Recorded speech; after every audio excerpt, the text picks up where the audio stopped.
Quer ver um ótimo negócio? O Flamengo, o Fluminense vendeu o Pedro, na época, por 14, 13 milhões, né, de euros para a Fiorentina. Ele se machucou, quase não jogou. Jogava lá o Vlahovic, que hoje está na reserva da Juventus. Né? E o Pedro não teve muita chance, não foi, não andou. O Flamengo pegou ele emprestado em 2020 e fixou em 14 milhões. Mais ou menos o valor que a Fiorentina pagou. Ou seja, se der certo aqui, a gente paga e você recupera o dinheiro. Aí o Pedro desandou a fazer gol, mesmo sendo reserva muitas vezes. A Fiorentina viu que ele valia mais do que os 14, mas ele tarde demais. Já estava no contrato. Eles foram muito bem ali, os caras. No caso, o Spindle, o Braz, fizeram um contrato muito bom lá com a Fiorentina, que foi um contrato em que o Flamengo já tinha até a forma de pagamento já desenhada. Aí no dia do primeiro vencimento, tá aqui, estou pagando a primeira parcela do Pedro, nossa, muito obrigado, a Fiorentina não podia fazer mais nada. Esse não aí foi um dos grandes negócios da história do Flamengo. Sim, foi um excelente negócio. Como o Gabriel também foi.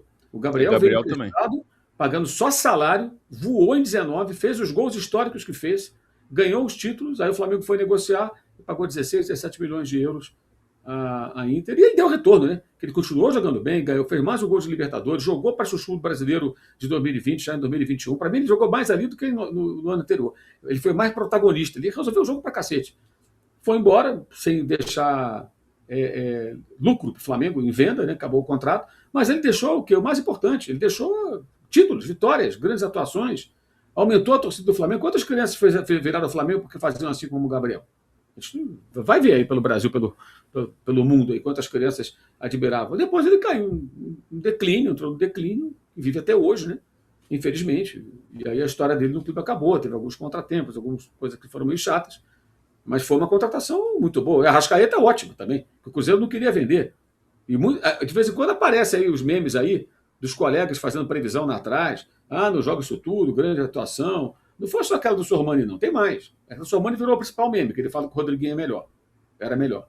Mas tem mais gente que fez previsões de que o Arrascaeta não valia isso, que não era isso tudo. Pô, a Arrascaeta já se pagou fácil, pelo amor de Deus. E o Bruno Henrique é um negócio mais da China ainda.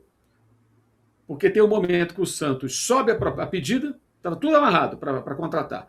Aí o Santos subiu a pedida. Aí o Flamengo falou e pagou para tá bom, já que vocês querem mais, não quero mais o jogador, fica com ele aí. Ele teve um problema no olho, lembra? Mal jogou na temporada anterior, 18. E aí o Flamengo falou, tá bom, então deixa, você não fica mudando toda hora, não quero mais. Tchau. Beleza. Aí o Santos, falou, cara, preciso dar grana e tudo. Não, vamos conversar, Flamengo. Aí negociou. Aí deu o Jean Lucas emprestado. O Santos foi barriga de aluguel do Jean Lucas, que está no Bahia. Aí o Lyon comprou por 8 milhões. O Flamengo ficou com dinheiro. O Santos fez um péssimo negócio. Foi barriga de aluguel. Ele se valorizou jogando pelo Santos, o Flamengo vendeu para o futebol francês. E aí, no meio do processo, para completar, o Sampaoli queria o Uribe, o centroavante colombiano. Aí o Flamengo colocou o Uribe na jogada e deu um desconto do que tinha que pagar do Bruno Henrique. Então o Bruno Henrique foi barato, o Flamengo empurrou o Uribe e ainda teve o lucro na venda do Gianluca, que do Flamengo não ia se valorizar, que não ia jogar. Aí no Santos ele jogou, se valorizou. O Bruno Henrique, se fizer na ponta do lápis a conta, gente, ele foi de graça. Contando que o Flamengo não venderia o Gianluca pelos 8 milhões, de graça entre aspas, tá, gente? Não sejam tão rigorosos, não comprei o pé da letra. E o desconto com o Uribe, que não funcionou no Flamengo. Um dinheiro pelo outro. Exato. E o Bruno Henrique, o Bruno Henrique é um jogador mega histórico do Flamengo. Nossa, o Bruno Henrique. O Bruno Henrique, no futuro, eu fico imaginando assim, quando eu tiver mais velho do que eu sou, eu vou contar para o meu neto que o Bruno Henrique era um jogador, assim como o meu avô falava do Fred Arrache, do Zizinho, meu pai falava do Zizinho, do Dida. Você não viu o Dida não sei o quê, bababá. Eu vou falar isso do Bruno Henrique, porque até entender de futebol, o Bruno Henrique já parou de jogar, e o Bruno Henrique, para mim, eu acho que ele é o jogador, sei lá, de todos eles, é o mais impactante, digamos assim. O que esse cara já fez em jogos difíceis e tudo é absurdo, absurdo. Mim, ele me impacta mais do que a Arrascaeta. A Arrascaeta é mais bonito ver jogar. Mas cada situação...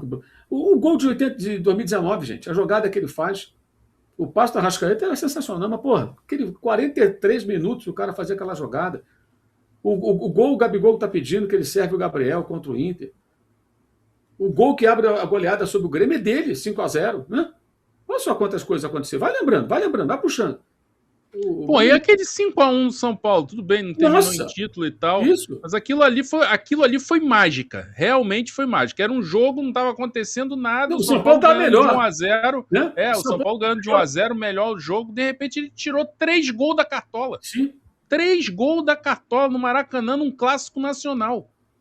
Não, impressionante. O Bruno Henrique, se você for listar os feitos dele com a camisa do Flamengo, é uma coisa. E assim, fez os 4 gols da semifinal da Libertadores de 2021. Os 4 gols.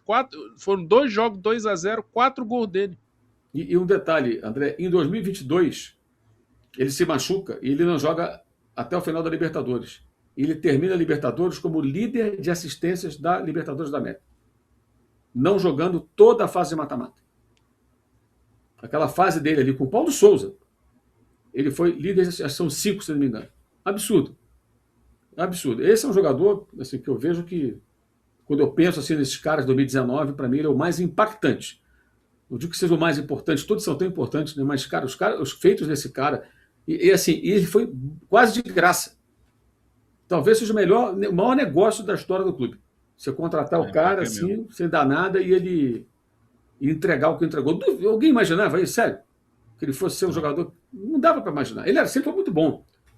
E sem contar que ainda criou uma expressão, outro patamar, né? Que aí o negócio, pô, até falando, ele foi, embora ele não seja assim, exatamente um intelectual, até falando ele foi genial ali, com aquela frase do outro patamar. Sensacional. O Henrique é monstro.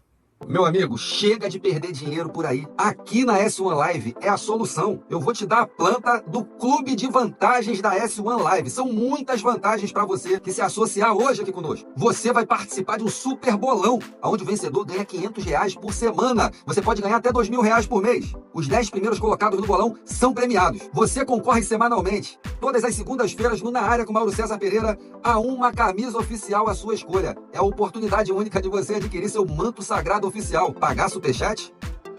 Aqui no Clube de Vantagens, você envia superchat ao vivo durante todas as nossas lives, sem gastar um centavo. E você ainda tem um chat exclusivo somente para os associados. Como é que eu faço isso agora, Alan? Você pode ir lá agora no nosso site, s1live.com, ou até mesmo baixar o nosso app e se inscrever agora. E já começar a desfrutar de todas as vantagens do maior clube de vantagens do YouTube. Um investimento de apenas R$9,90 por mês. Pode acreditar.